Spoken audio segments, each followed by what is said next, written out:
So this is another curry recipe I'm going to make, and this is Thai red curry.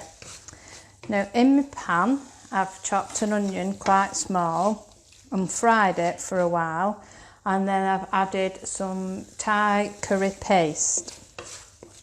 I've then added some chicken, so I've diced my chicken up and coated it, and I've cooked it till the chicken is cooked.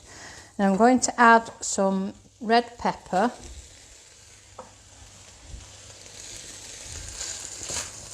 now this recipe is a Philadelphia cheese recipe, and I've adapted it because it's a Thai green curry and I haven't got Thai green paste, I've only got red, which is about the same. I do prefer Thai green.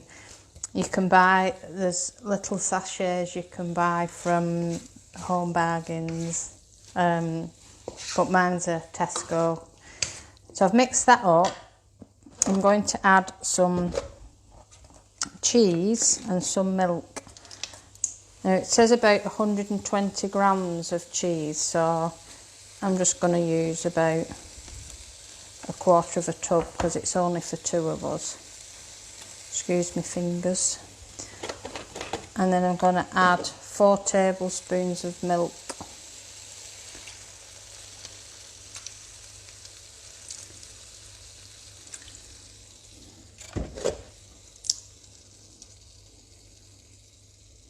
I think I've got most of it on my fingers.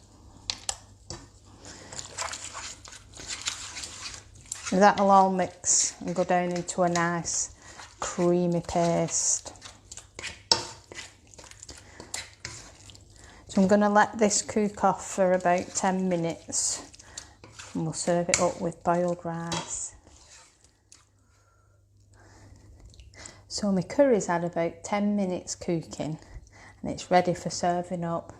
So I've got some boiled rice, and I like a bit of cucumber and tomato, and I've got some homemade chutney, apple homemade chutney, and my Thai red curry. I'm going to enjoy this.